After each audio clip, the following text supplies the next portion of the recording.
तो भारत का aviation sector ना 2026 में नौकरियों की एक जबरदस्त लहर लेकर आ रहा है। अगर किसी का सपना है एयरपोर्ट पर करियर बनाने का, तो ये जानना बहुत जरूरी है कि ये हजारों मौके आखिर मिल कहाँ रहे हैं और कैसे। चलिए आज इसी पूरी तस्वीर को साफ करते हैं। सबसे पहले जरा इस नंबर को देखिए, 15,000। और ये तो बस शुरुआती अनुमान है, इससे भी ज्यादा मौके हो सकते हैं। ये कोई छोटा मोटा आंकड़ा नहीं है। हम बात कर रहे हैं 2026 तक एयरपोर्ट सेक्टर में आने वाली कुल भर्तियों की, जिसमें सरकारी और प्राइवेट दोनों तरह की नौकरियां शामिल हैं। ये आंकड़ा आने वाले समय में बहुत से लोगों के लिए करियर की एक नई उड़ान का दरवाजा खोल सकता है। लेकिन सबसे बड़ा सवाल तो यही उठता है कि आखिर इतनी सारी नौकरियां दे कौन रहा है। इंटरनेट पर देखें तो अलग अलग कंपनियों के नाम दिखते हैं और कंफ्यूजन होना तो स्वाभाविक है। क्या ये सभी सरकारी हैं या कुछ प्राइवेट भी है? आज हम इसी कंफ्यूजन को दूर करेंगे। तो ये 15,000 नौकरियों का नंबर सुनने में तो बहुत अच्छा लगता है ना? लेकिन जब भर्ती करने वालों की लिस्ट देखते हैं तो मामला थोड़ा उलझ जाता है। इसे समझने के लिए सबसे पहले हमें ये जानना होगा कि एयरपोर्ट पर काम देने वाले मुख्य रूप से होते कितने तरह के हैं। देखिए, एयरपोर्ट पर मोटे तौर पर दो तरह के एम्प्लॉयर्स होते हैं। एक तरफ है सरकारी निकाय जो सीधे सीधे सरकार के अंडर काम करते हैं और पूरे एयरपोर्ट का मैनेजमेंट देखते हैं, और दूसरी तरफ है प्राइवेट कंपनियां जिन्हें ग्राउंड हैंडलिंग और कस्टमर सर्विस जैसे कामों का कॉन्ट्रैक्ट मिलता है। इन दोनों के बीच का फर्क समझना ही एक सफल जॉब एप्लीकेशन की पहली सीढ़ी है। तो चलिए अब सीधा मुद्दे पर आते हैं और देखते हैं कि कौन कौन हैं वो बड़े प्लेयर्स जो ये भर्तियां कर रहे हैं। इससे ये समझने में आसानी होगी कि अप्लाई आखिर करना कहाँ है। लिस्ट में सबसे पहला और सबसे जरूरी नाम है भारतीय विमानपत्तन प्राधिकरण, यानी कि AAI। ये देश भर के हवाई अड्डों के मैनेजमेंट के लिए मुख्य सरकारी संस्था है। अगर कोई एक पक्की और सुरक्षित सरकारी नौकरी ढूंढ रहा है तो AAI की भर्तियों पर नजर रखना सबसे जरूरी है। अब कई लोगों को लगता है कि सरकारी मतलब सिर्फ AI, पर ऐसा नहीं है। AI एयरपोर्ट सर्विसेज यानी AISL जैसी और भी पब्लिक सेक्टर कंपनियां हैं। ये कंपनियां अक्सर ग्राउंड स्टाफ और इससे जुड़ी दूसरी सेवाओं के लिए भर्ती करती हैं। तो है ये भी सरकारी दायरे में ही, लेकिन इनका काम ज्यादातर ऑपरेशनल होता है।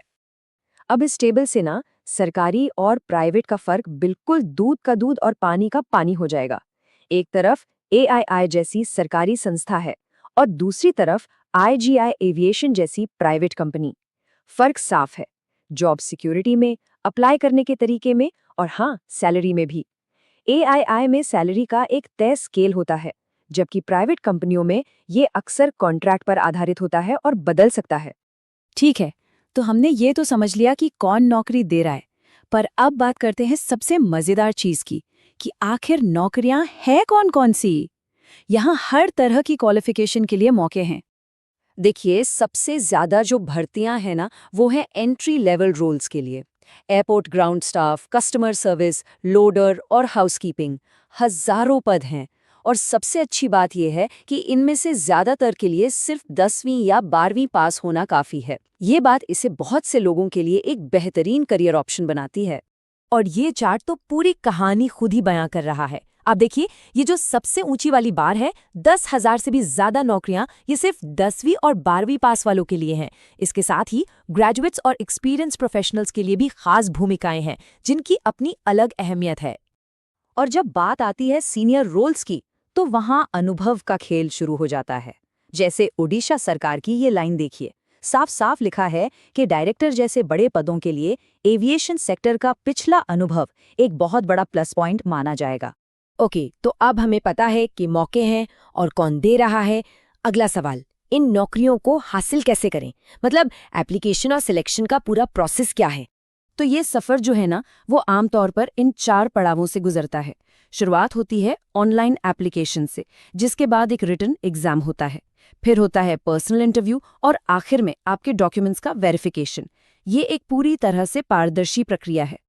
अब रिटन एग्जाम की तैयारी के लिए ये जानना बहुत ज़रूरी है। आमतौर पर 90 मिनट में 100 ऑब्जेक्टिव सवाल होते हैं।